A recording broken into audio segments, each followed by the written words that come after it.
Welcome to the MadTech Podcast special from ExchangeWire, a weekly deep dive into a pressing industry issue.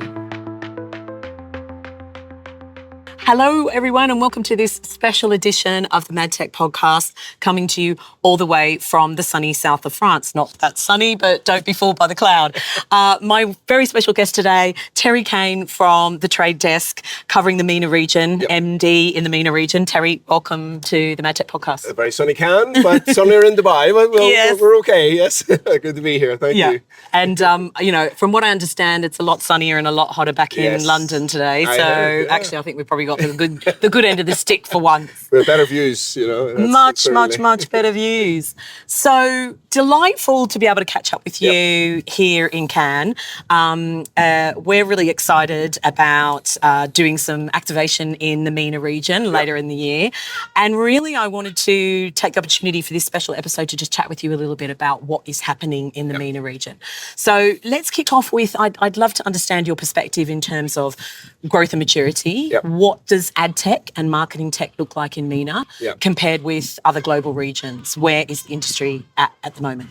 Well, I think one of the key things that I'm sitting here talking to you guys, the experts in adtech, I think there's definite interest in the market globally, and that for me is a signal of maturity. Number one, so the fact that the market is looking for greater outcome-focused results, greater from branding all the way through to bottom of the funnel results, and everything in between. It can only really be done through really high quality ad tech. And that maturity is really starting to show. It's starting to show in how people are planning. It's starting to show in how people are utilizing tech, bringing tech providers and vendors on board, asking the right challenging questions when it comes to their agencies as well as the tech vendors themselves, but holistically also looking at what's working best for the brand. So maturity is, I wouldn't say we're anywhere near as mature as certain markets of the world, the European markets or the USA, for example, or even parts of Asia. But the future is right now in the region, and whether that be the UAE or Saudi Arabia. Or even the more lagging parts of the region itself, like sub-Saharan Africa. There's a lot of growth ahead of us, and that's probably one of the most exciting parts for us as the Trade Desk, is that it's all here, it's all right in front of us. Yeah. Well, I mean, you hit on a really important point there, Terry, that, the rest of the world is really looking to the MENA region, certainly in the industry of ad tech and marketing tech in terms of what's happening. And I think that, that's one of the reasons why at ExchangeWire we're so interested in covering what's going on in the region and getting out there later this year to hopefully host ATS in person, which will be amazing. Very excited about that. But tell me, I'm interested to understand what of maybe some of the drivers in the ad tech industry that are occurring in international and global markets. What of those are prominent, if at all, in the MENA region? So I'm thinking here about, obviously drop in search referral traffic, what that's doing to identity in the sort of open internet, privacy requirements.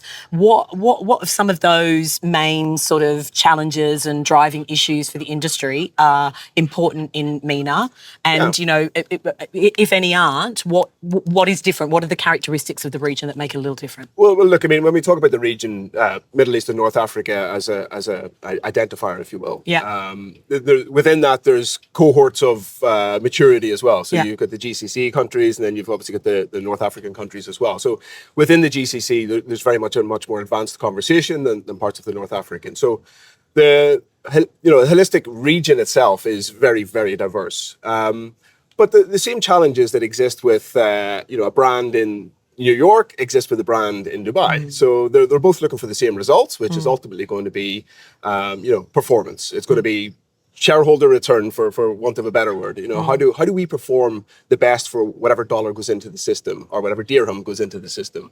So that then ties back to what content's available, what channels are available, what's digitally connected, what is what's connectable via identity, and all of those combined are obviously what we're trying to build, and with other partners in the market as well. But we're trying to build for the future of the Trade Desk. So identity, a great example. Identity is you have very much the the identity solution of GDPR in Europe, and then you have other, federal systems in the USA. Two very, very different scenes. In the MENA region, you've got lots of different countries, lots of different regulations that don't necessarily always speak to each other. So that identity challenge is something that we're very much focused on, and bringing UID or EUID to the market, and helping elevate this conversation around persistent identities in the market. So all both on the supply side, on the buy side, all maximize that opportunity in the market, because it is enormous. The IAB puts the growth of the region far outstripping the rest of the world in terms of pace. So it's everyone's excited. It's just about putting the parts in place now. Yeah. To sort of back that up and to sort of learn to understand where the opportunities within those sort of growth forecasts are. Yeah. And I suppose, so two things spring to mind there. The first is, we've been keenly watching stats, growth figures and so forth in the MENA region for a while now. Yeah. Every year, especially when we're in Singapore running our APAC conference, I'm always looking at global ad growth stats and more specific stats within the market, and MENA always stands out massively, as do some of the regions within APAC. Yeah. But MENA is usually head and shoulders above in terms of growth rate.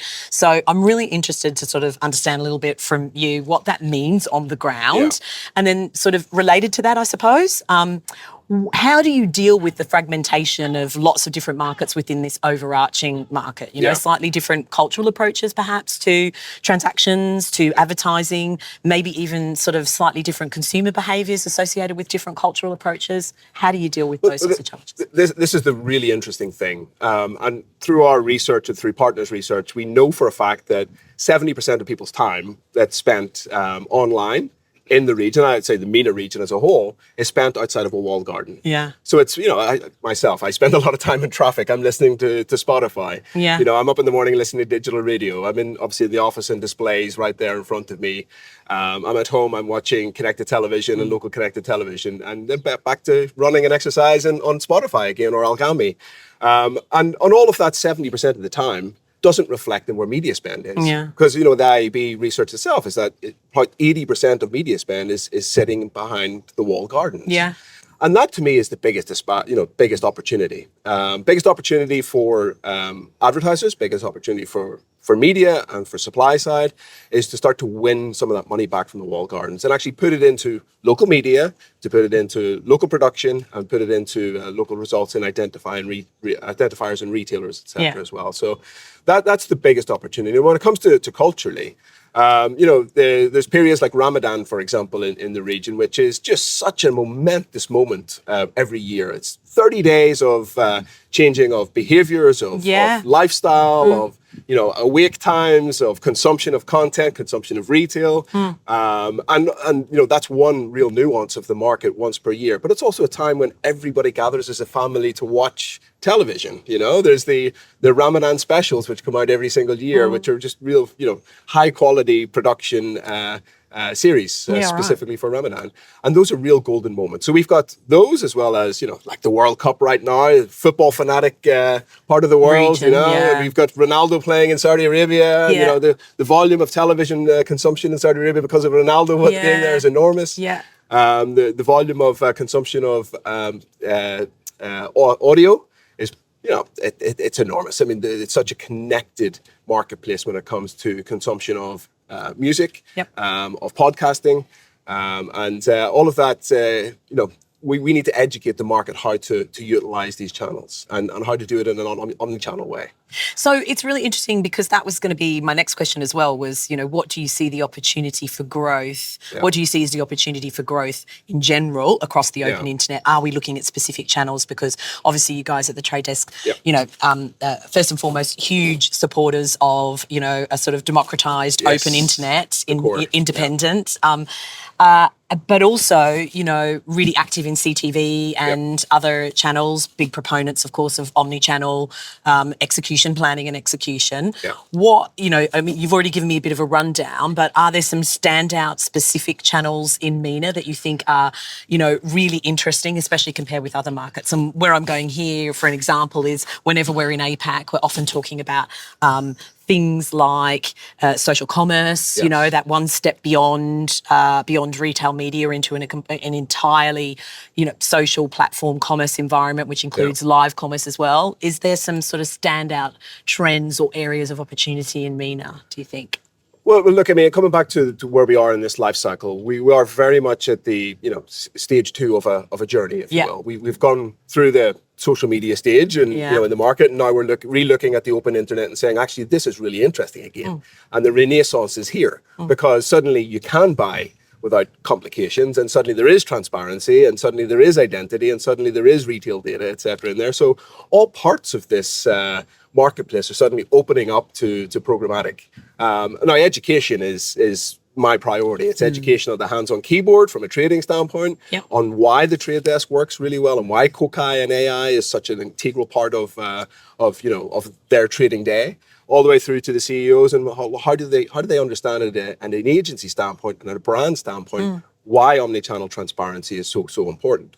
So from a holistic standpoint, there's too many things to focus on in the short term. So what we do is we double down. We double down on where the market is really leaning into, and where there's a renaissance. And there's a renaissance on CTV, without a shadow of a doubt. There's a renaissance on retail data. We have some of the biggest retailers in the market, and also some of the biggest telco companies in the market, in the world, sorry. And what's really nuanced about the market is that there's only 1 or 2 telco companies per country, because of the way the federalized system's structured there. So you have, you know, incredible reach through 1 or 2 companies that you would never have in many places. And then you have just a consumption-driven marketplace as well. So you have, you know, Dubai is a prime example of this. They have a 5-minute city that you can go on an app and you can get your food delivered in 5 minutes. You can get a haircut. You can get fuel delivered to your house in 5 minutes. You can do a multitude of things in 5 minutes. It's a 5-minute city. So that commerce, that last mile commerce is really interesting from a programmatic standpoint. So, you know, out of home as well. I mean, you've all seen the pictures of Dubai and Qatar and Saudi Arabia, the volume of out of home, and what you can do with out of home now versus what it was previously. Massive populations within these cities as well. You know, Cairo is 30 million people, or whatever the number for Cairo is, 90 million people in Egypt overall. It's a huge marketplace, and it's really at that stage 2 now, I believe, where we have so much excitement ahead of us, and bringing all of the partners on board at this journey, from, like I say, the advertisers to the other tech partners, the supply partners, and obviously the agencies as well. That's the critical part for us, and that's why I love what we do. It's we're independent, so we can play in many different fields without stepping in anyone's toes. And the retailers like Shaya and the Nuns, they love us because, again, we're not the ones taking business on the other side. We're focused purely on the media side of it, and that's what they love. So digging into that a little bit, if we think about some of your clients and some of the agency folks that you work with in the region, and maybe some brands and so forth that you might be facilitating in the region, to what extent do they, to what extent are they kind of leaning into activations, again, that might be different from other regions? So you've already kind of given a hint there, like big consumption-based economies, big populations in some of the economies within the region, things like a 5-minute city, which is all about that last mile convenience.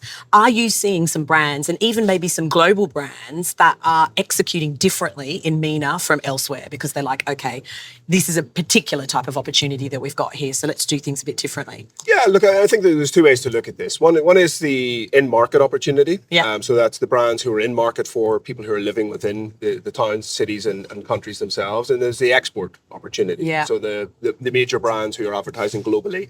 I see many of them at Kane this year. So it's really exciting to see that the region is really just fast emerging out of a crisis into, back to being on target for being one of the biggest in the world. But the way that I think most of those major brands are approaching this market is that they're challenging us to challenge publishers and agencies and themselves to say, well, how can we do better? How can we make decisions around buying out of home more effective than they have been previously? What can you do in the trade desk that is better than anything that's gone before? And we're pretty confident that we can answer these questions for them. And it's about educating, again, how to buy, how to plan, and how to buy effectively. And I think when we talk about out of home, that's such an interesting part for the the Middle East because it's such a prevalent part of life. You Yeah. know, and when you've got tech, which for example on the trade desk, you're able to pull lat long data off to build first party data from out-of-home advertising. When you say this to the market, suddenly the ears open up and say, well, actually, out-of-home is really interesting again. Yeah. You know, so that renaissance, and you can build a first-party targeting audience off the back of that and use it in other channels. That was almost an eye-opening moment. Ears perk up and eyes open up and say, actually, I want to do this again. So, again, doing better with existing and planning for the exciting agentic AI world as well. I think that's a big part of what we're focusing on the today and in the future. And actually, you've given a practical example there, Terry, as well, of how, arguably data infrastructure then in the region is becoming a bit more sophisticated. Yes. And I think that's super exciting, right? Because when you perhaps have the collision of large economies with growing sophistication, strongly focused on consumerism, but also you're starting to see the infrastructure for the transaction of advertising improve, and you're getting a good, strong data layer in there. That's when some really quite fancy things can be achieved, right? Yes. Yeah. Okay, so let me just sort of then focus our minds a little bit on the future. Yep. What are some of the things that you're hoping to see in the region within, say, the next kind of 3 to 5 years? Where do you think, what do you think is going to happen on the adtech side of the industry? So where do you think sort of technology, innovation and infrastructure is going? And then what do you think the MENA region in general is going to look like in 3 to 5 years from an advertising and marketing point of view?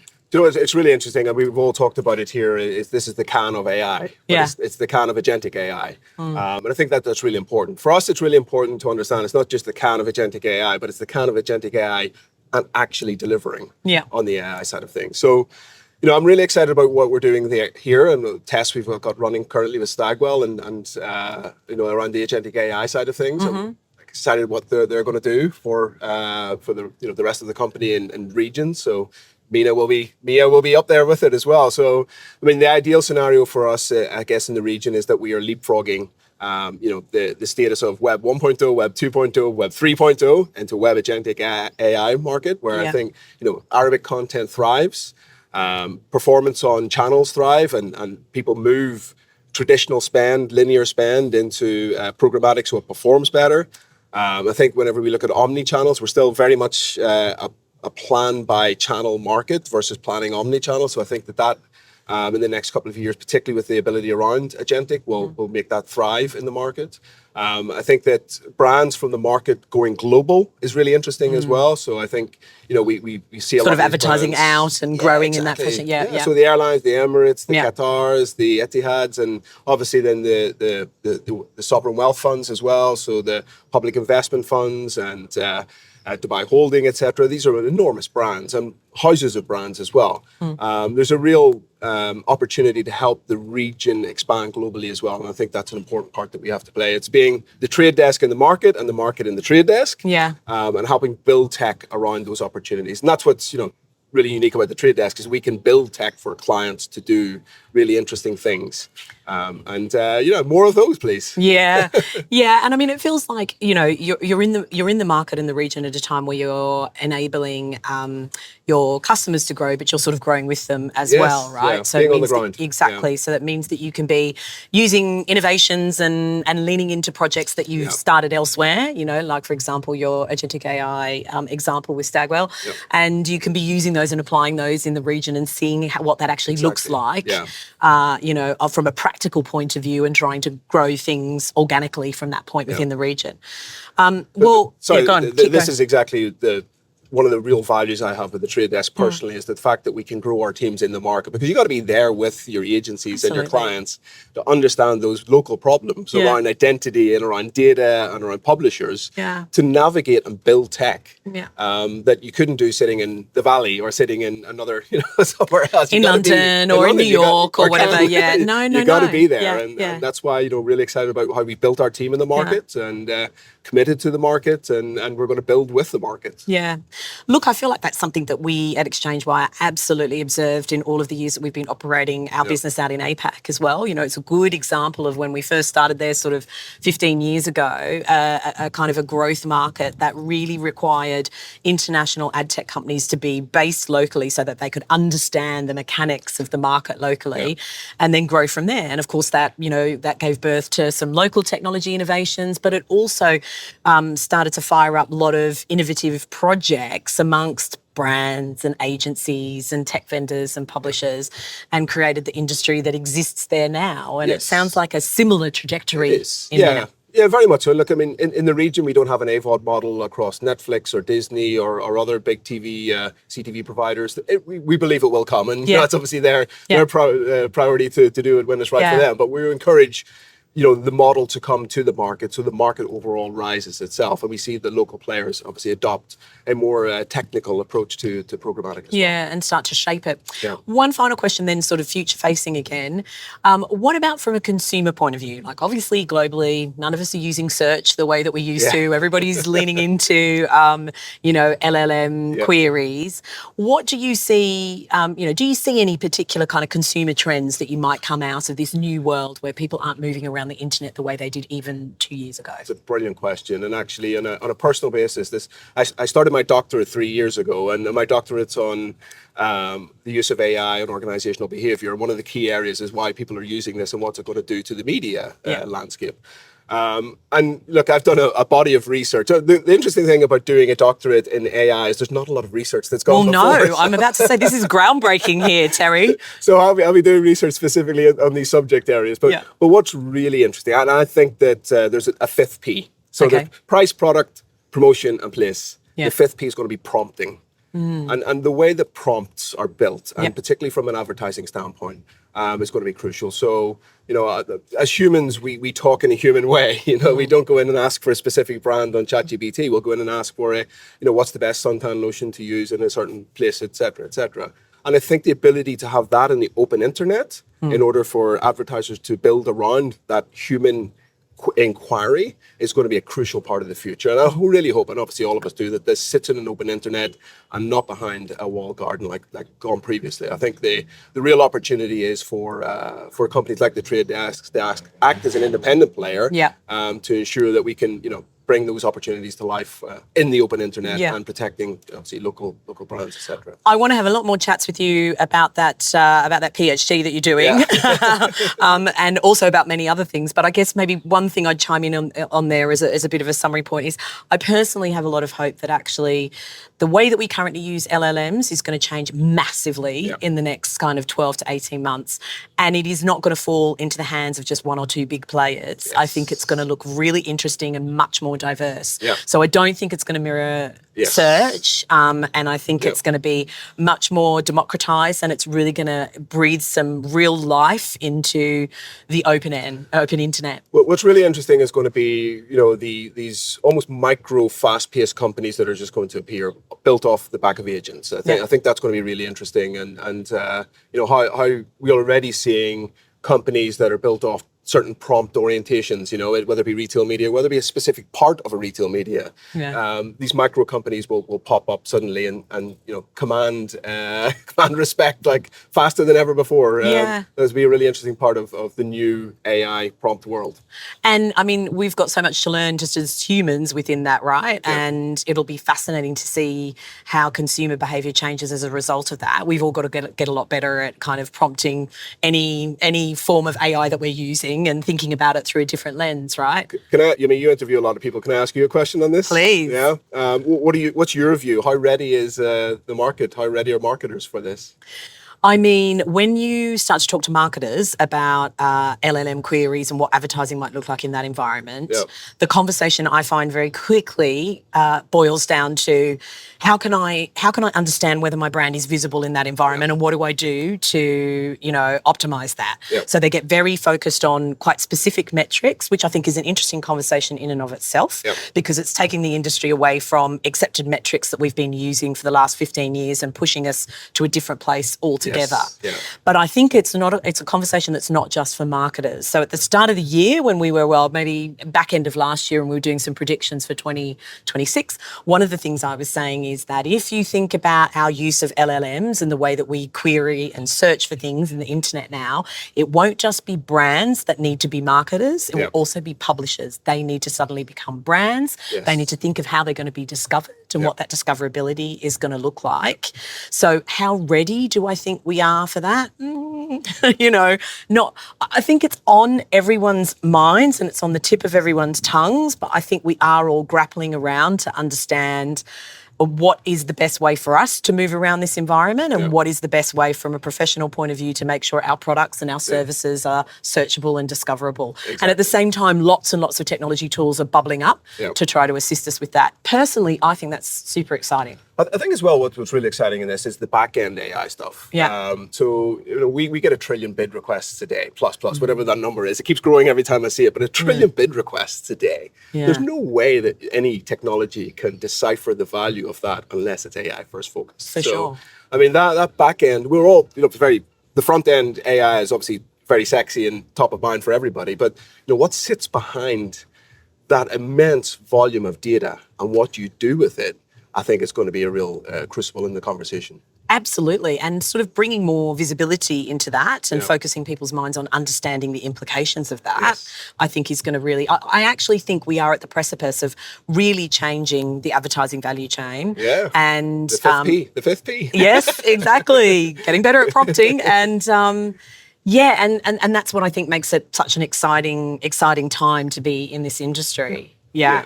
We could go down to lots of rabbit holes now, Terry. So I'm gonna pull us back from the brink, especially because you and I are probably quietly and hopefully not visibly melting in the sun right now. But a huge thank you to you for making some time for me here in Cannes. I know it's a super busy week for you guys, so it's been fantastic to chat with you to learn a little bit more about the MENA market. And a shout out to you and everyone else in the market there. We're super excited about bringing ATS to Dubai. So glad to see you guys coming. Towards the end of the year, November, it's currently scheduled for. So we're super excited about that. And thank you very much. Yeah, thank you. Thank you, everything. And thanks, everybody, for listening and watching MadTech Podcast.